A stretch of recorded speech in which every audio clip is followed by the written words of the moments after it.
Last week, Pope Francis released a new apostolic exhortation called Gaudete Et Exsultate, a call to holiness in the modern world.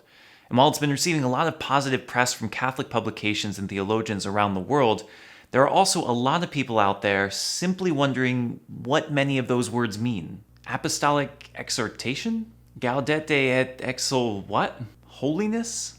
So, what is this letter? What's it about?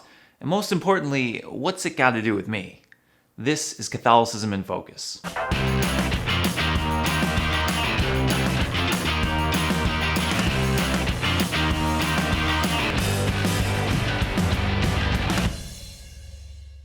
As the worldwide spiritual leader of more than 1 billion Catholics, the Pope is kind of expected to say something from time to time, offering teachings, setting standards, and inspiring his people to live the gospel better. And despite what the many who would have you believe otherwise would say, not everything the Pope says is infallible doctrine or even binding on the Catholic faithful. There are in fact many ways that he can speak to the people, each with a different authority and focus. On the more authoritative side, there are documents such as papal bulls, apostolic constitutions, and encyclicals, forms of communication that set specific positions on issues of law or doctrine and are generally binding on the faithful. On the more pastoral side, the Pope also communicates with the faithful through homilies, addresses, and various forms of apostolic letters, like apostolic exhortations, which do not deal with law or doctrine, but are meant to be forms of encouragement and guidance on a particular topic. In a way, think of an apostolic exhortation as an extremely long, carefully crafted homily on a current event or pastoral concern. Nothing about the Church officially changes because of it. No laws or doctrines are set. But its words are meant to inspire the faithful to take up a new mission or grow deeper in the faith that it already has. For this reason, these letters are often very accessible, missing a lot of the difficult theological and philosophical language of other documents, and are meant to be read by all of the faithful, not just bishops and priests. So yes, if you were wondering, this letter was written for you, and so you can and should absolutely try to read it. In the case of Gaudete Et Exscultate, a title that simply means rejoice and be glad in English, the issue that Pope Francis wants us to focus on is our universal call to holiness in the modern world. What does it mean to be holy, and what issues do we face that prevent us from living out that calling today? He says by way of introduction, the Lord asks everything of us, and in return he offers us true life, the happiness for which we were created. He wants us to be saints and not to settle for a bland and mediocre existence.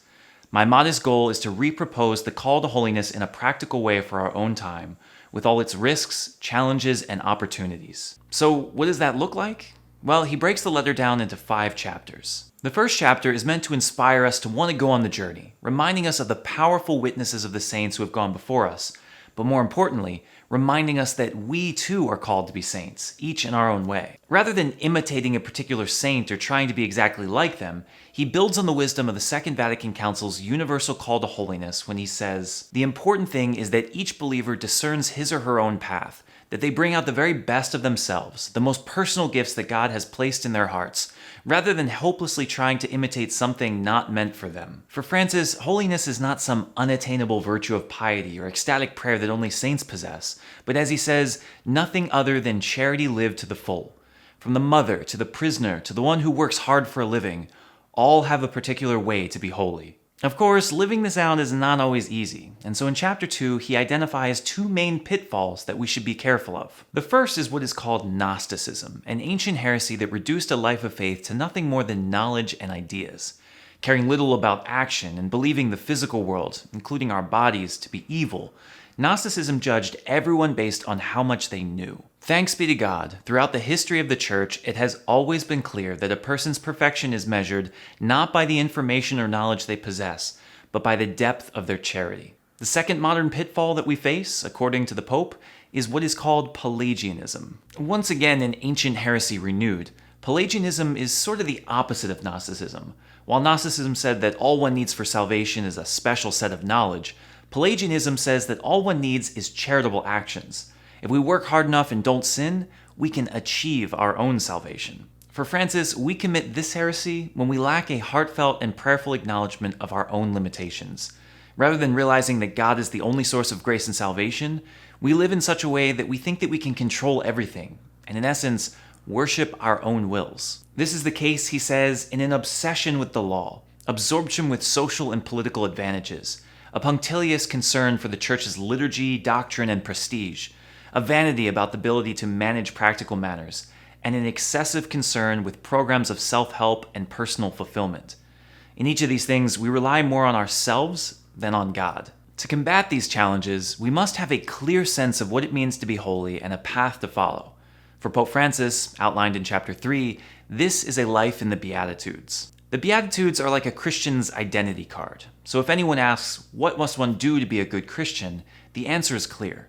We have to do, each in our own way, what Jesus told us in the Sermon on the Mount. In the Beatitudes, we find a portrait of the Master which we are called to reflect in our daily lives. This calls us, as the Pope says, to go against the flow of an unjust society, renouncing our dependence on wealth, sympathizing with those in pain, forgiving as God does, recognizing gossip as the destructive act that it is, and remaining patient when the world doesn't accept us. When these actions flow from a personal relationship with the Lord, we're confronted with a constant and healthy unease, Francis says. Above all else, this is the mark of a holy woman or man, because they never grow complacent with themselves or the world, and never rely on themselves. Instead, they completely and constantly seek God in their weakness. And these saints exist all around us. Just as he began in chapter 1, Pope Francis uses chapter 4 to call our attention to the many ways that this form of holiness is alive and well in our day, exhorting us to realize that it is not just a distant virtue of the unattainable figures of history, but a calling for each of us today. The saints of our day, he says, do not waste energy complaining about the failings of others, but rather maintain their supernatural joy in the midst of darkness, often living with a sense of humor through it all. They seek community with others rather than individualism, are bold in the face of trouble rather than seeking safe havens. And of course, they find themselves constantly in prayer. But lest we once again fall into thinking that holiness in prayer is simply for the pious monks who spend their whole day in chapel, the Pope reminds us that being a Christian requires spending time alone with Jesus. Are there moments when you place yourself quietly in the Lord's presence? When you calmly spend time with Him? When you bask in His gaze? Do you let His fire inflame your heart? Unless you let Him warm you more and more with His love and tenderness, you will not catch fire. How will you then be able to set the hearts of others on fire by your words and witness? If gazing on the face of Christ you feel unable to let yourself be healed and transformed, then enter into the Lord's heart, into His wounds, for that is the abode of divine mercy. Without that foundational relationship, we will never be able to take up our crosses each day, and we will never endure the battle that awaits us. And it is a battle. In the letter's final chapter, Francis exhorts all the faithful to realize what we are up against.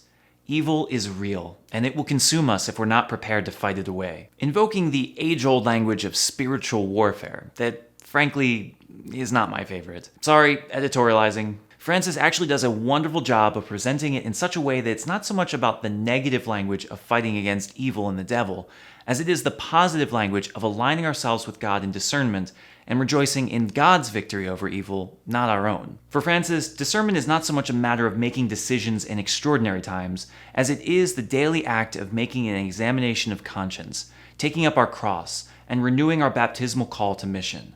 Our warfare is not so much about taking on the devil in battle, as it is our continual commitment to God's love and work in our lives. And ultimately, that's what holiness is, isn't it?